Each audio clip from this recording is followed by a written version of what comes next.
Dalam rangka mengungkap sejarah awal mula keberadaan qawaid fiqhiyah, kita bisa melihat dari dua sudut pandang. Pertama, kita bisa melihat secara konten, yaitu melihat dari isi materi pembahasannya. Yang kedua, kita bisa melihat secara disiplin keilmuan. Untuk yang pertama, kaidah fikih secara konten muncul bersamaan dengan awal mula peletakan hukum syara.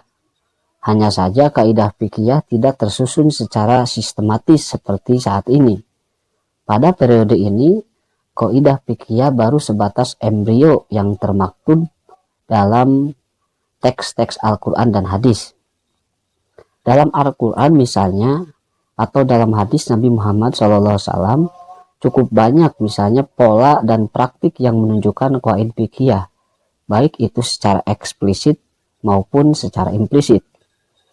Secara eksplisit artinya seluruh redaksi kaidah murni berasal ungkapannya dari nas.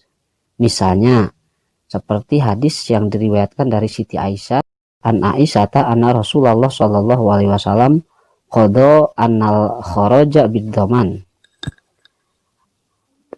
Hadis ini menetapkan hukum bahwa keuntungan atau manfaat adalah dari liabilitas, yaitu kesiapan menanggung kerugian. Hadis tersebut diriwayatkan At-Tirmidzi, Abu Daud, dan Ahmad.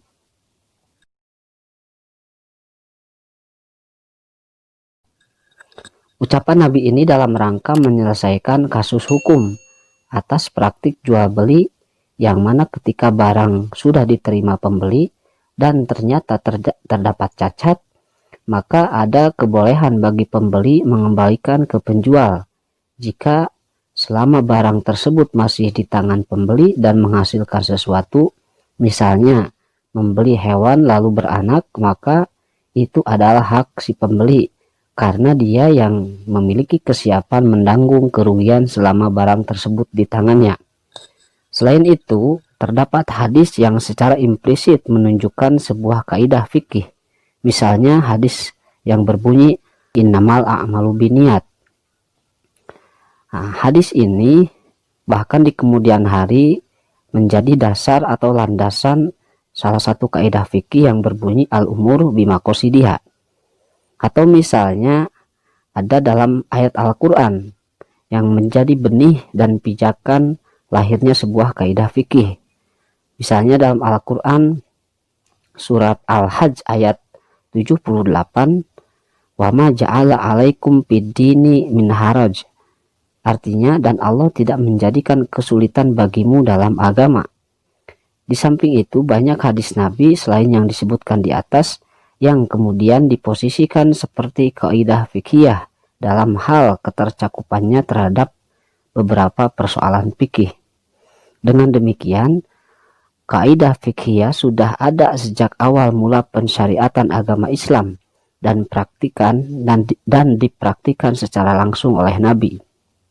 Dalam literatur sejarah Islam, istilah qawaid fikih belum ditemukan sama sekali, baik pada masa Nabi maupun pada masa sahabat. Artinya, kaidah fikih pada awal pembentukan hukum Islam dan pada masa sahabat hanya sebatas realitas tanpa nama. Sedangkan kaidah fikih dari sudut disiplin ilmu, dia terbentuk secara bertahap pada masa tabi'in.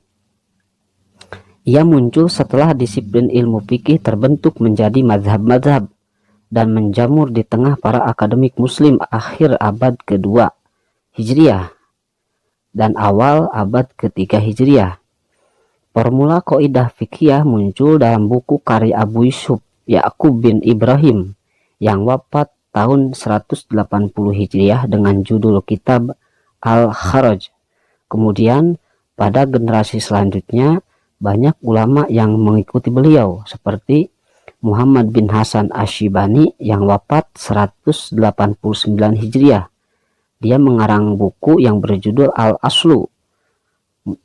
Selanjutnya ada Muhammad bin Idris Asy-Syafi'i yang wafat tahun 204. Hijriah dengan karya buku berjudul Al-Um. Pada masa ulama-ulama ini, kaidah fiqhiyah belum terbentuk secara sistematis dikarenakan masih membaur dalam pembahasan-pembahasan fikih praktis yang ada dalam kitab karya mereka. Sehingga secara disipliner formula kaidah fikih pada masa ini masih dalam kategori embrional atau masih benih-benih terbentuknya formula kaidah fikih.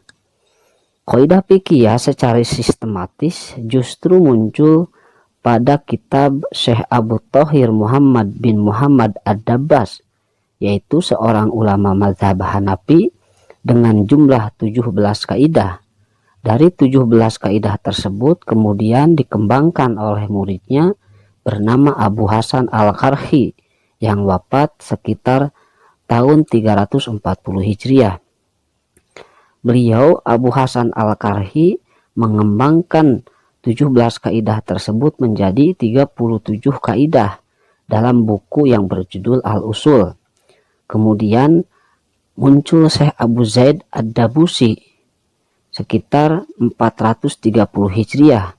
Beliau memperluas pembahasan kaidah-kaidah fikih dalam bukunya berjudul Taksisun Nadhar fil Usul.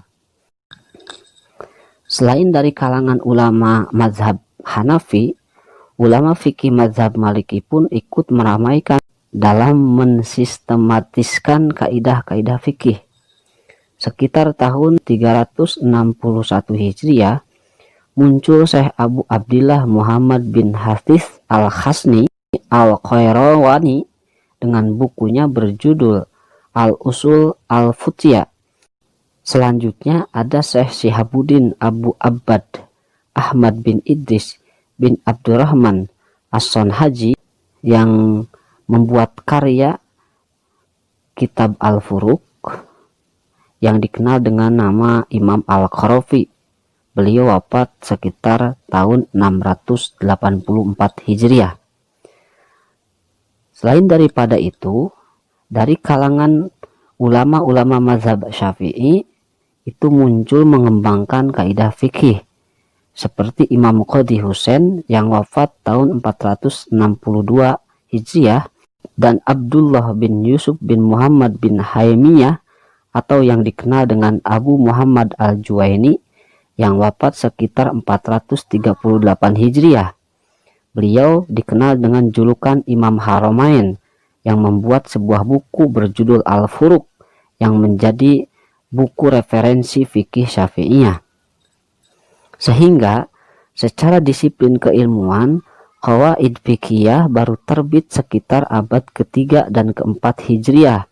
Pada abad inilah dimulainya perkembangan keilmuan qawaid fikih dengan banyaknya diterbitkan buku-buku referensi keilmuan qawaid fikih dari berbagai mazhab, bahkan dikembangkan hingga saat ini.